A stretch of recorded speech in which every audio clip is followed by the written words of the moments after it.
Yun, what's up mga ka-helmet? Magandang araw sa ating lahat. Video na to mga ka-helmet, isi-share ko lang yung personal helmet na ginagamit ko. Evo SR09 Matte Black. Nagkaroon na rin ako ng Evo helmet before, yung GT Pro, tapos XR01, yung JMac, tapos meron din akong DX7. Yun mga ka-helmet, na-share ko lang dahil kung tinitignan ko yung helmet ko ngayon, parang may kulang. So, yun, nag-upgrade na rin ako ng lens ng Evo SR09 ko. Ito yung day and night. Ayan o.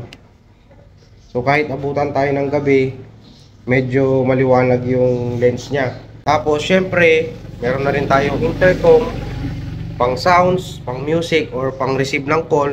Just in case na nagmamaneho tayo, tapos biglang may tumawag, at least, masasagot natin kaagad yung mga calls. Ayan, and syempre, yun nga, pang music para syempre hindi boring sa daan. And syempre yan, nilagyan ko na rin ng konting mga stickers, mga reflectorize. Ayan mga ka-helmet. And napansin ko parang medyo may kulang dito sa helmet natin. Kaya nag-order ako sa online yung, syempre alam nyo na, yung chin mount para sa camera natin. Para pag nagbiyahe tayo, kahit papano meron tayong camera na gagamitin and may record natin yung syempre mga pupuntahan, yung mga magagandang view na madadaanan natin. At least meron tayong remembrance doon sa lugar na pupuntahan natin. So, yun mga ka-helmet, nag-order ako sa online ng chin mount natin. So, samahan nyo ako mga ka-helmet, i-install natin yung chin mount na na-order ko sa online. So yun mga ka-helmet, ito na yung in-order natin sa online na chin mount. So bubuksan na natin. Samahan nyo akong i-unbox mga ka-helmet. Yan. Bali, itong in-order kong chin mount na to, ito na rin yung mga gamit ko sa previous na helmet ko, yung GT Pro tapos yung Evo DX7. Ito rin lang yung chin mount na ginamit ko. Kaya ito ulit ang binili ko kasi talagang trusted ko yung brand and yung gumagawa ng chin mount na to, which is yung, syempre alam nyo na, Hansi. Disclaimer lang mga ka-helmet, hindi to sponsored sa atin. Talagang binili ko to online kasi talagang subok ko na yung quality ng gawa ng Hansi pagdating sa chin mounts. And syempre, buksan na natin mga ka-helmet. Excited na ako malagyan ng chin mount yung Evo SR09 natin. Ayan. So nakabox siya kapag umorder kayo sa online. Ito nakabox siya para may protection yung mismong chin mount. And maganda dyan, syempre binubble wrap din nila. Talagang sealed na sealed yung order ninyo. Talagang safe na darating. Meron siyang sticker dito, Hansi. Syempre, ayan, naglagay din sila ng sticker sa loob. Ayan, souvenir. Ayan o. So, meron siyang souvenir sticker agad na Hansi. So, didikit natin yan sa motor. Ayan, medyo makapal lang yung pagkaka-bubble wrap mga ka-helmet, no? Kailangan mo talagang gumamit ng gunting kasi makapal yung pagkakalagay. Ito na mga ka-helmet, yung Evo SR09 na Hansi chin mount. So, ang isang nagustuhan ko sa Hansi chin mount mga ka-helmet kasi medyo magaan. Lightweight talaga yung chin mount na ginagamit nila. And, syempre, quality matibay. Kaya niyang buhatin. Kapag naidikit nyo na to, kaya niyang buhatin yung helmet. So, papakita ko sa inyo mamaya mga ka-helmet kung gaano kadikit yung adhesive na ginagamit ng Hansi. Nabuksan na natin. So yung mga ka-helmet, nabuksan na natin. Meron siyang kasamang installation guide. Susundan na lang natin ito mamaya. And meron siyang dalawang kasamang wipes, yung dry and yung wet. So gagamitin din natin ito mamaya mga ka-helmet, pang alis nung mga dumi doon kung meron man sa helmet natin. And syempre, another souvenir sticker from Hansi chin mount. And ito na yung mismong chin mount natin. So ito yung pinaka base. Ito yung ididikit natin mismo dun sa helmet. And kung mapapansin ninyo, yung model ng chin mount dun sa helmet is nakalagay dyan. So ayan o, Evo SR09. So kung may ibang model yung mga helmet ninyo, makikita nyo rin dyan nakalagay siya. So yun, and syempre meron siyang Hansi logo. Ayan, naka-emblem siya mga ka-helmet. Ayan o, naka-emblem siya. And syempre meron na rin siyang tornilyo sa loob. Kung papansin ninyo, ayun o, may tornilyo siya dyan. Ayun o, so may tornilyo na siya dyan. Meron siyang kasamang isang screw and dalawang extension. So pwedeng ito lang yung ilagay ninyo, tapos pwede nyo idugtong ito. Pero syempre ako ang ginagamit ko kasi ito lang yung nilalagay ko kahit dun sa dalawang helmet ko, yung Evo GT Pro tsaka yung DX7. Ito lang yung ginagamit ko na extension. Ayan. So optional na lang, pwede rin ito rin ang gamitin ninyo, pahaba. Yung ginagamit ko kasi ito yung naka-curve. Ayan. So nasa sa inyo na yung mga ka-helmet kasi kasama naman to dun sa binili ninyo. Ayan. Nasa sa inyo na po yun kung paano nyo siya ilalagay sa inyong mga helmet. And syempre, meron na rin siyang nut dito. Isa lang yung tornilyong kasama niya, yung screw, kasi para dito yan.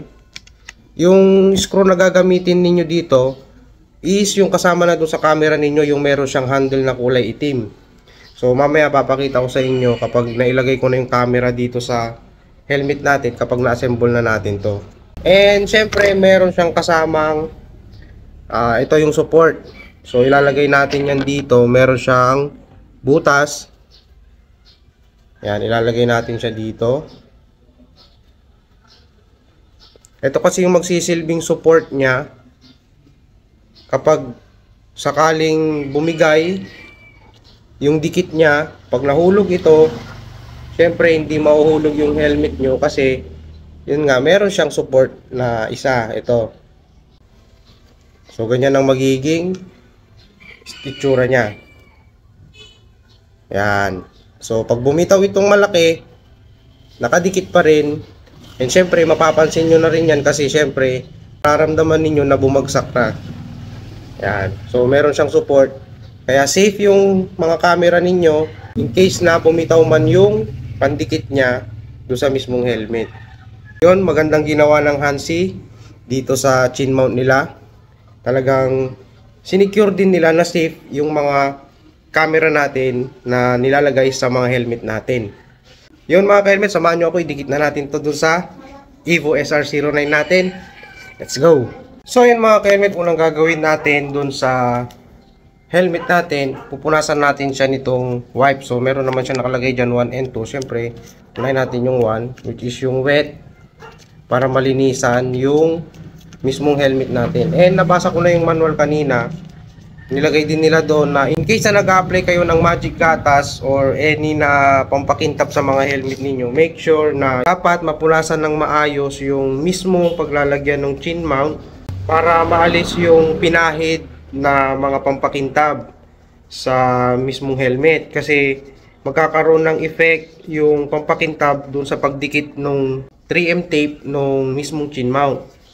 Kaya din nila sinamahan ng ganito na wipes para dun nga sa mga medyo madumi yung helmet, may pinahid. After nating mapunasan, yan siya. Siyempre sunod natin yung dry. Hindi nyo na kailangang maghanap ng pamunas ng basahan kasi meron naman siyang kasama. And wag naman kayong mag-alala dun sa punas na sinama nila kasi safe naman yung mga helmet natin kapag ginamit natin to. Hindi naman siya magagasgas. Ayan. Kung anong model ng helmet mo, yun mismo yung ginawa nila. And nakahugis talaga yung base ng chin mount doon sa mismong kakabitan ng helmet. Yun ang isang nagustuhan ko sa Hansi. Kahit yung sa GT Pro tsaka Evo DX7, yung korte mismo ng chin ng helmet natin talagang sinundan nila. Kaya lahat ng part ng 3M tape doon sa base ng chin mount, didikit talaga siya. So yan, na dry na natin. Yan o, mapapansin nyo, malinis na. Next na gagawin natin, alisin natin yung takip niya, syempre, bago natin ilagay doon sa helmet. So yun mga ka-helmet, yung mga iba ginagawa nila, pinapainitan muna nila yung 3M tape para mas makapit. Dahil wala naman tayong ganon, hindi na lang natin gagawin yung ginagawa ng iba. Optional naman yun mga ka-helmet kung meron naman kayong pampainit. So pwede nyo namang gawin yun. Pero binasa ko nga yung manual, wala namang nakalagay doon na kailangan pang painitin yung mismong tape na nilagay dito sa chin mount. Kaya ididirekta na lang natin na ilalagay yung chin mount dun sa helmet natin. So aalisin lang natin yung takip. Optional yun mga ka-helmet ha. Yan, nasa sa inyo yun kung gusto nyong painitan. Wala namang kaso, walang problema. Nasa sa inyo po yun mga ka-helmet. So kasi wala naman akong gamit na ganun, kaya eto na lang yung gagawin ko. Yun din naman yung nakalagay dun sa manual. Pagkaalis daw nung takip, idikit daw dun sa helmet. Yan siya mga ka-helmet. Ayan o. Dikit na natin siya. Siyempre, kailangan mapantay natin siya. Para lapat na lapat talaga yung pandikit niya. And kung mapapansin niyo mga ka-helmet, kapag dinidikit niyo yung mga chin mount sa mga helmet niyo, talagang nakakorte siya, makikita niyo. Ayan, parang ito. Parang itong sa gamit ko ngayon, SR09, nakakorte talaga siya. Ayan mga ka-helmet. So idiin-diin lang natin siya. Ayan, and tingnan nyo mga ka-helmet, oh, talagang nakalapat yung 3M tape nya. Ayan, oh. And kung mapapansin ninyo, sukat na sukat yung mga curve. Ayan, oh. Kahit sa ilalim. Ayan mga ka-helmet, oh. Ayun, oh, yung nandun sa gitna, kung mapapansin ninyo, may pandikit doon. Ayan, oh. So nakadikit din siya doon sa gitna. Kaya sigurado na makapit yung chin mount. Pag naiposisyon nyo na yung base, nakita nyo, pantay naman. Ayan, pantay naman siya. Ilalagay natin tong, so safety teeter pala ang tawag dito mga ka-helmet. Nakita ko doon sa manual kanina nung binasa ko. So ilalagay mo lang siya dito sa gilid. Medyo hatakin nyo lang siya ng konti. Huwag yung sobrang batak, kasi magkakaroon ng pwersa na, syempre, pag binatak nyo mabuti to, may possible na syempre para niyang tinutuklap yung base. So saktong hatak lang yan, no? Yung nakabanat lang yung string, yan, no? Yung nakaganyan lang siya. Hindi yung sobrang banat na banat. Kasi syempre para mong hinihila yung base kapag binanat mong mabuti. Kaya yung saktong nakaano lang, naka-stretch yung string niya. Para lang hindi nakaganyan. Syempre may possibility kasing sumabit-sabit ito. Kaya medyo banatin nyo lang ng konti. Yan, o. Para nakadiretso lang yung lubid. And then ilalagay natin siya dito sa gilid. Yan. So ganyan ang kalalabasan niya. And kapag naidikit nyo na mga ka-helmet, hintayin nyo ang 24 hours bago nyo ilagay yung mga camera and gamitin. Para syempre mas dumikit yung mga adhesive dun sa helmet. Syempre pag ilalagay na natin to, kita nyo na yung maging itsura nya. Kapag nilalagay nyo itong mga extension mga ka-helmet, tapos ilalagay ninyo yung camera, make sure na kapag i-adjust ninyo itong extension dun sa angle ng camera na gusto ninyo, wag nyo munang higpitan yung mga tornilyo para hindi na po pwersa yung chin mount. So parang ganyan. So hindi pa siya masyadong mahigpit. So may gagalaw-galaw mo pa siya. Bago mo, pag nakuha mo na yung gusto mong angle para sa camera mo, saka mo siya hihigpitan. Ayan. Hindi naman totally sobrang higpit. Basta naramdaman mo lang na nahigpitan na siya, goods na yun mga ka-helmet. Ayan. So ganyan yung gagamitin ko. And ito pala yung camera ko na matagal na. Ayan, Hero Plus pa yan. Ito ata yung mga pinakaunang mga camera noon na lumabas sa GoPro Hero. So ganyan yung kalalabasan niya. So i-demo ko lang mga ka-helmet, no, para makita nyo lang yung itsura niya. Ayan. So bago mo lagyan ng tornilyo at higpitan, i-adjust mo na kung saang angle ang gusto mo, kung anong kuha ng camera ng view. Ayan, bago mo siya itornilyo gamit ito. So, ito yung magsisilbing screw na nung camera ninyo. Ayan. Kaya isang tornilyo lang yung sinama ni chin mount para lang dito yon sa may base. Kasi ito yung gagamitin ninyo sa camera. So, yung mga ka-helmet, papakita ko lang, aalisin ko din kaagad tong camera kasi kailangan 24 hours pa bago ilagay yung camera para mas kumapit yung adhesive niya. So, yan. Yan. So, ganyan ang magiging itsura niya. O, di ba mga ka-helmet, oh? Kita nyo ba? Yan. Yan, oh. Yan. Meron na tayong chin mount para sa Evo SR09 natin. Yan. So, ganyan siya pag nakaside.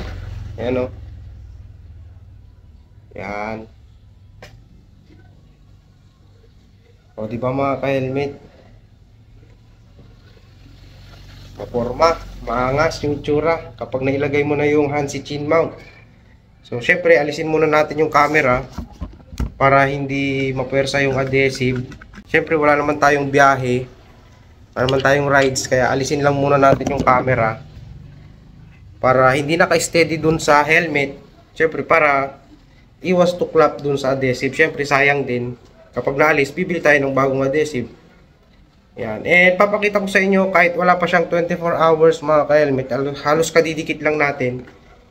Papakita ko lang na kayang-kaya niyang buhatin yung mga camera ninyo. Kasi nga, yung helmet, kayang-kaya niya mismong buhatin.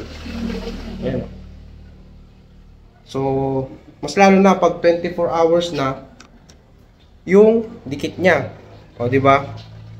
So, yan mga ka-helmet, katibay yung Hansi. Wala kayong dapat ipag-alala kapag Hansi ang gamit ninyong chin mount. Yun lang mga ka-helmet. Na-share ko lang ang video na to sa mga gustong mag chin mount. Pwede nyo gamitin ang Hansi. Yun. And maraming salamat sa inyong panonood mga ka-helmet. Ride safe lagi. Peace out.